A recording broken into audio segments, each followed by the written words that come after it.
Greetings, wonderful well-beings, wonderful well-beings. I'm Key. Welcome back to my channel, guys. So today I want to talk to you guys about, I really want to ask you guys this question because I'm having a little trouble myself. You feel me? Your girl is going through some things herself. So I wanted to go live, but I just got the notification of a few days ago that you have to have 1,000 subscribers to go live now on YouTube, which I'm almost there. I ain't there yet, so I can't even go live and open this conversation up. But yeah, I know, a lot of channels everywhere, a lot of different places talk about, depression and, open up the conversation to what is it, what really is it? Because I've been thinking about it, and I have the definition for it right here. The definition of depression is feelings of severe despondency and dejection, melancholy, misery, sadness, unhappiness, sorrow, gloom, woe, low spirits, pessimism, unhappiness, hopelessness. Those are just some of the synonyms for it. And yeah. A mental condition characterized by feelings of severe despondency and dejection, typically also with feelings of inadequacy and guilt, often accompanied by lack of energy and disturbance of appetite and sleep. So yeah, that is what depression is. And I wanted to talk about I feel like it could look different for different people, and it's something that I've dealt with for a long time. Too long if you're trying to be real with it, just too long. And in high school, just tell you what my depression looks like. In high school, that's when it got really bad. Man, when I got to high school, well, I went to I was living with my best friend the first semester of freshman year in high school, and I went to a different school. All the people in my middle school went to the school I was supposed to go to, so I went to another school, which was a fresh start, new people, and I was with my best friends and meeting new friends. I loved it. Cool, making good grades. And then my best friend had to go to another school, and I moved back with my mom, and then I had to go to my original school, high school that I was supposed to go to, where all the people from my middle school went. And I don't really know what it was. I think it was when I really think back at it, it's just I was being a huge brat. But I wasn't being a brat towards anybody but myself. I was just oh, I gotta go to this school? Well, fuck this. And I was I completely checked out. When I went to that school, Berkmore High School, second semester of freshman year, I completely checked out. I didn't want to be there. I was mad, and I took it out on my damn self. And I didn't participate in school. I slept mostly in all my classes. I didn't participate. I didn't really fuck with nobody. I was a loner. I pretty much walked the halls alone. I did talk to people sometimes. I knew a lot of people that was from my middle school, and I did chop it up, with a few people in different classes. But for the most part, I was checked out. I hated it. I didn't want to be there. I was mad, and I allowed myself to just fall into that depression, just not giving a fuck about anything, and just have that energy of just gloom and just unhappiness and sadness. I was kind of walking around high school like a freaking emo, pretty much. And yeah, slept pretty much all my classes. So 11th grade is when I decided to drop out.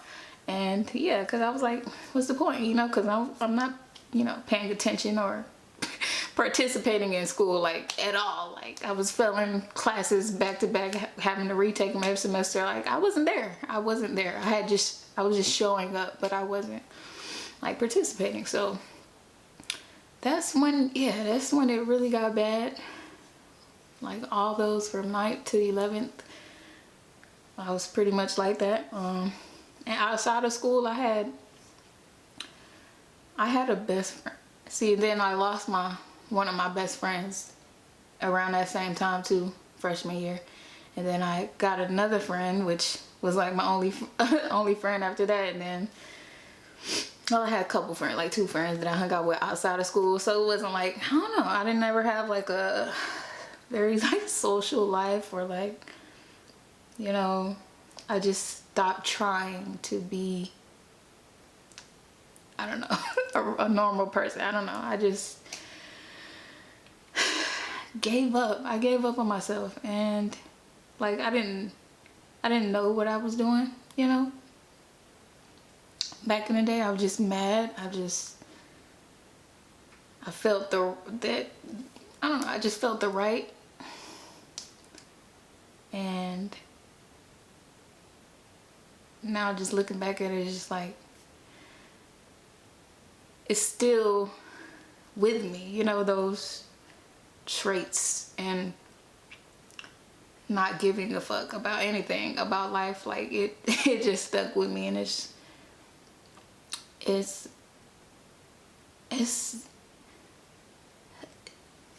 something that I want to come out of, you know. It's something that I want to change, but talking has absolutely no effect, you know. Talking about it, I feel like talking about it is just, there's no use for it, because I've talked to people about it, and then it's just like, it just feels like an excuse, you know. It just feels like I'm playing the victim role, and I don't want to be a victim, because I know that it's nobody's choice but mine to change myself, you know. So that's when like people talk to me about it or want to talk about it, it's just like there's no point in talking about it, you know. And I just, for the most part, just want to keep it to myself, and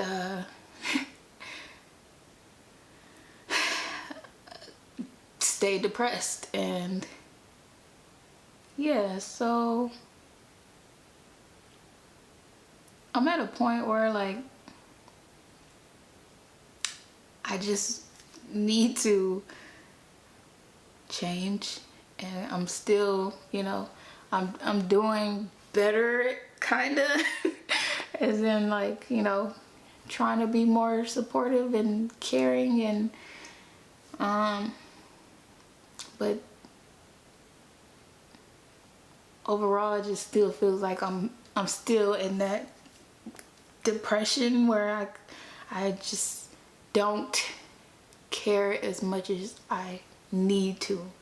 Like I feel like I need to care a lot more about my life, and I just feel sometimes even though I've said this a lot, I'm so thankful for life, period, but at the same time I feel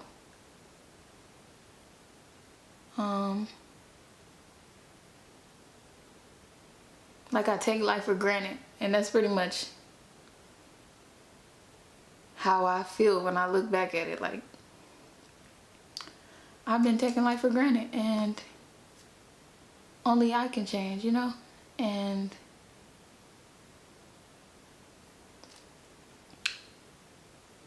there's no point of like feeling sorry for myself, because it's only me. And then I feel, when I do feel sorry for myself, and like I talk to people and connect with other people that might be going through the same thing,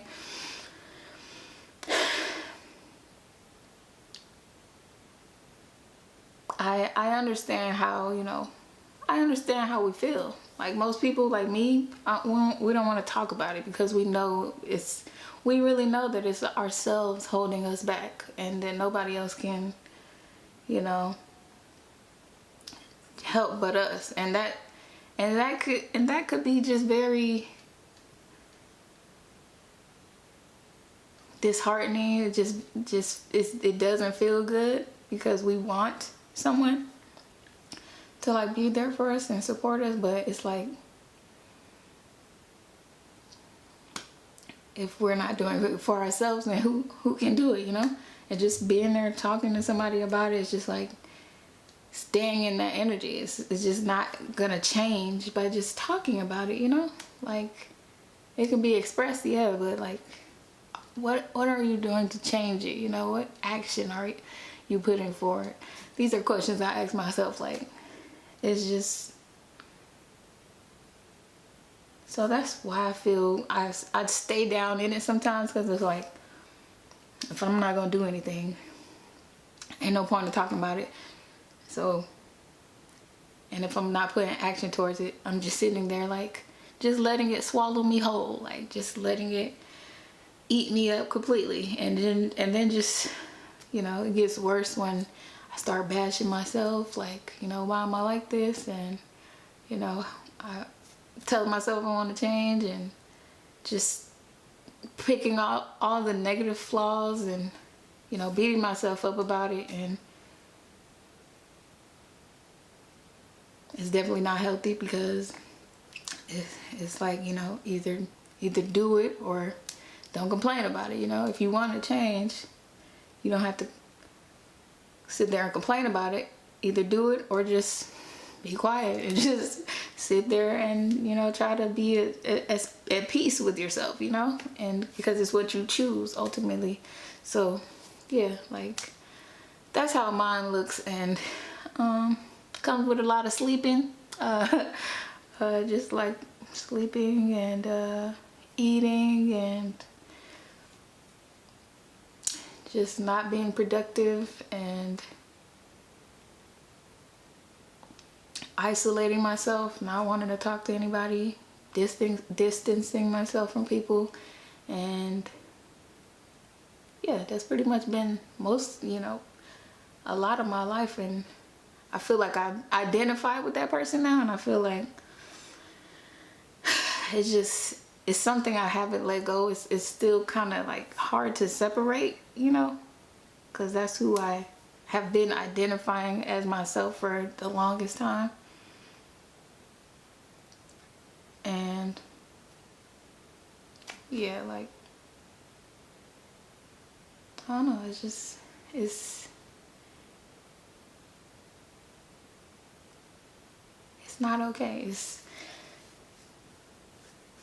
It's an excuse. It's like a woe me type of energy, like, you know, like woe is me. Like, but it's like no point in complaining, it's no point in talking about it. And I think that's kind of what drives a lot of people to like suicide, or having those feelings of how when you feel just so depressed and down, and then you really don't have nobody to go to, or don't, you know that you can't really go to anybody and talk to for the most part, because you know that it's yourself that's holding you back. So it's like there's no point of going to outside sources when it's yourself. And it's like, it's nowhere to run, it's nowhere to go. It's just like, you know, it's just a bad feeling. It's just a bad feeling. And yeah, so man, I'm still, you know, learning and growing. And I think, I mean, until I really start putting action and just changing my life, then there's nothing, you know, I would at least be able to say that I tried, you know, but I can't even say that I've actually tried my best, you know. I haven't put my best foot forward like I know I can. Because life is beautiful, and I am grateful for life. It's amazing, and I just, like, I am still in that energy of just taking it for granted and feeling like it owes me something or something like that. Like, yeah. So I know it's nothing holding me back but myself. And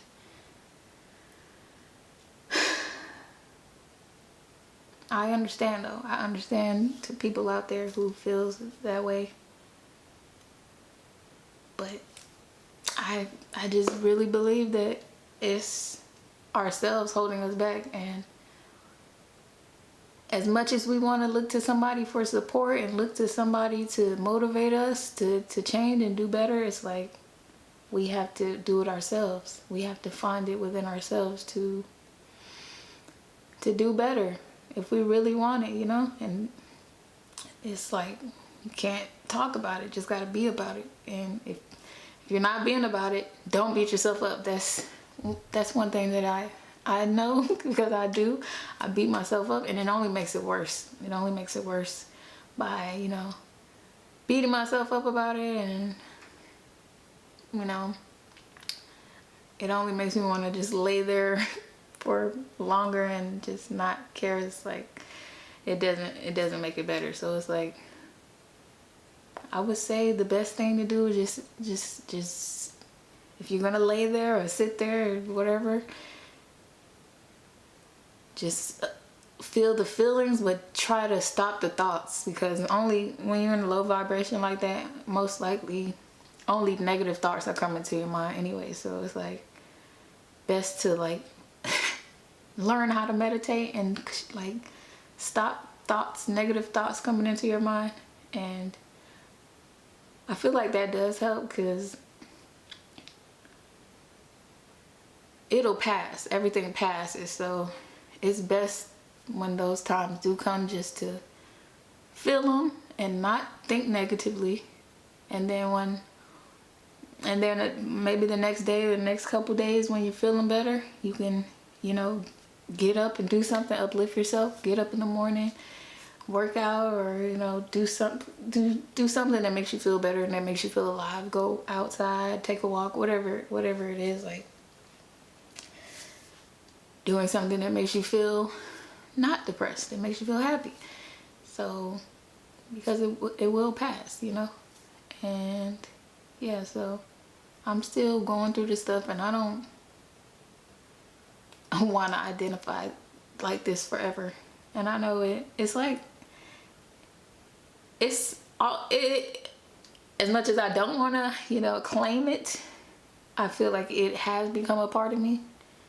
And there's really no point in trying to like shut it out and like turn away from it, because I feel like it is a part of me now. So the best thing I could do now is just try to understand it and incorporate it into my life and deal with it and do my best to grow, you know, knowing that I have that, you know, dark side of me, just trying to do my best to grow with it and balance it out with happiness and love and good positive things, you know. And that side is always going to be in the background lurking, but I can figure out how to deal with it, you know, and how to live my life and be happy, you know, even knowing that, you know, I have that dark side, because we all have a dark side. We all have a shadow that has been created, that's lurking, you know, that's a part of us. And to try to, you know, ask ourselves, why am I like this? Or you know, to, you know, want to like just kill ourselves or kill that part of ourselves. It's just like, to kill that would be to kill yourself, really. To just act like it's not a part of you, because it is. And I think, yeah, just accepting ourselves as a whole and doing the best we can is the best we can do. And sometimes we can do better, you know. We could do better than what we're saying we're doing, you know. We say we're doing our best, but we can do better. I know we can. So I think this camera's about to go out. So that is it, guys. I appreciate you guys for watching, and I hope everybody is doing well out there. All is well. And you already know, we win in wellness. Crowns on. Put your crowns on. And you guys take care of yourself. I love you. Peace.